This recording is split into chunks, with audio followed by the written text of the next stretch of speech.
Pemirsa, persaingan industri tidak lagi ditentukan oleh jumlah dan mutu suatu produk. Dari sisi konsumen ada tuntutan lain, yakni apakah produk yang dihasilkan industri adalah produk yang ramah lingkungan. Dan selain itu dari sisi produsen, produk yang ramah lingkungan dihasilkan dari sebuah green industry atau industri hijau, di mana industri hijau memiliki proses produksi yang lebih bersih, lebih efisien dan ramah lingkungan tentunya. Dan untuk membahas perbincangan kita pada malam hari ini, kami akan angkat topik mengenai industri hijau, industri harapan sejauh mana bisa terimplementasi di Indonesia. Sudah hadir bersama saya ada Pak Arianto Sagala, Kepala Badan Pengkajian Kebijakan Iklim dan Mutu Industri Kementerian Perindustrian. Pak Arianto, selamat malam. Selamat malam. Lalu kemudian ada Pak Hadrian Syahrasad, Konsultan Industri Hijau dari Sukovindo. Pak Rasad, selamat malam.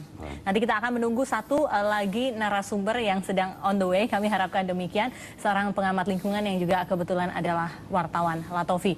Saya akan mulai dari Anda dulu, Pak Ari. Pak Ari, kita biasanya melihat industri hijau ini kan tampaknya kurang bisa bersaing nanti dan lain sebagainya. Mungkin bisa dijelaskan pada kesempatan malam hari ini. Seperti apa sebetulnya industri hijau itu dan mampukah bersaing dengan industri-industri yang lain? Ya. Terima kasih, Mbak. Jadi sebenarnya kalau kita bicara industri hijau, itu adalah kita bicara kepada masalah proses produksinya. Proses produksinya itu efisien, ya, di dalam dan efektif dalam penggunaan sumber daya alam. Ya, sumber daya alam ini di sini dalam bentuk apakah dia bahan baku atau bahan penolong ataupun energinya. Nah, itu dia harus benar-benar efisien.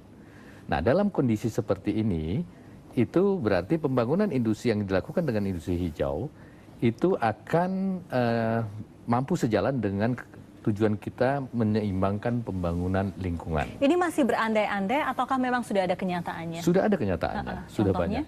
Ya, contohnya ya, kita lihat misalnya industri di tekstil kita contohnya.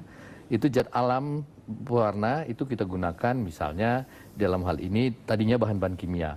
Sekarang kita dengan menggunakan getah-getah pohon, itu kita bisa jadikan bahan pewarna.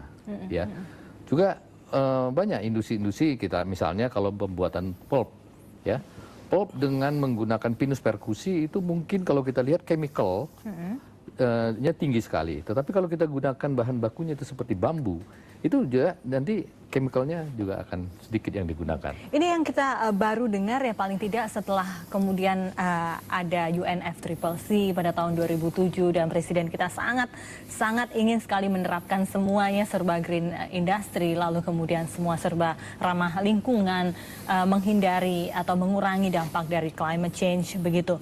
Tapi bisakah kemudian industri hijau ini bersaing dengan industri lain? Jelas, karena apa? Kalau kita lihat bahwa industri hijau ini adalah sesuatu upaya kita meminimalkan penggunaan sumber daya alam, meminimalkan limbah, meminimalkan penggunaan energi. Ya. Jadi otomatis berbagai hal-hal tersebut itu dapat mereducing biaya produksi.